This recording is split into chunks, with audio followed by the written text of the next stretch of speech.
you want passive rental income, the first thing you have to ask yourself is, do you have enough cash to buy them? If not, you need to customize the strategy based on your market, your money, and your time. The idea that drew me to being a real estate investor when I was teaching high school was this whole concept of passive income. I knew what active income was. I knew what having a job was. I knew what working hard was. I was teaching from 7 to 3 every day. I was coaching from 3 to 5, bartending on holidays, and doing summer school in the summer. And that was all active income. I had no passive income. And so when I first learned about passive income, I said, well, I need to go buy some passive income producing assets like rental properties.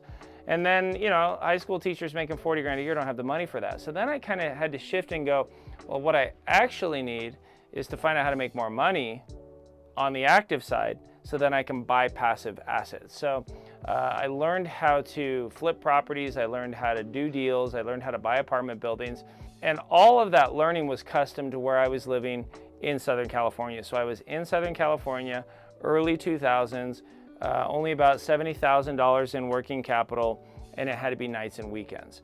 And so the strategy that evolved from that was a combination of mobile home investing, multifamily flipping, single family home flipping, and I had to do subject to or seller carryback deals. And so I learned how to do those from reading books, from attending seminars. I was able to put together a game plan that matched when I could do deals, the amount of money I had to get started, and what would fit with my personality and my preferences. And so what you need to do and what you need to think about is, number one, do you have enough money to buy passive investments? Can you invest in a business? Can you make a loan on a project? Can you buy a rental producing asset?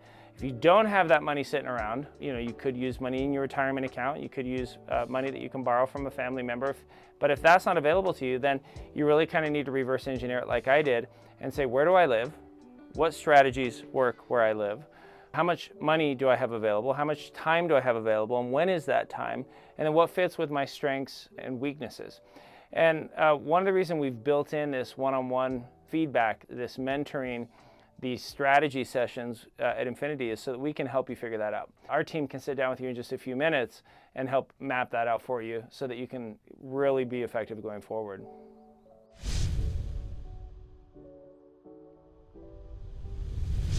The short answer is yes, it's easy to make $500 to $1,500 an hour flipping mobile homes in other people's parks. We have multiple clients that are doing that, and there's just not a lot of competition yet for those deals. So 100% yes, you can do that. When you look at deals, real estate deals right now, and you're trying to get into flipping, a lot of people have watched the flipping shows and they say, I want to do that. And guess where all the competition is? Single family homes. Okay, there's very little opportunity. There's very little deals that are on the market for single family homes. It's very picked over. It's very competitive. Same with apartment buildings. Now you're competing with the Wall Street guys. And if you think about it, these trailers, there's just not a lot of people that are in the business of buying and selling mobile homes. Every park's got a couple of handymen or something who will buy the homes and flip them.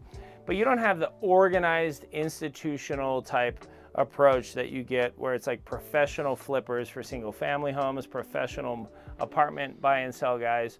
And so, it's really the only asset class that I know where you can literally find deals on market. You can go to Facebook Marketplace, you can go drive parks, Thrifty Nickel, Penny Saver, there's deals that are just sitting there to be purchased. And, in the single family home and the apartment space and storage units, there haven't been good off-market deals for over a decade. And so it's relatively new because we have this severe housing shortage. I've seen high estimates at 7 million, low estimates at 4 million. And so another factor is you have people who never would have lived in a trailer who now, because they can buy it, it becomes viable. And so you have a growing, willing tenant/buyer pool, especially first-generation immigrants who are realizing they're probably never going to be able to buy a house, and so now a manufactured home makes sense, and they have a bunch of cash. And so it's really a unique and good opportunity to get in before there's wide acceptance of it as an investing strategy. And every month I meet people who are like, I hadn't even thought of this. So you as an investor need to know, learn how to do it and get in the game, because you're just not going to have a lot of competition among other investors or for the deals.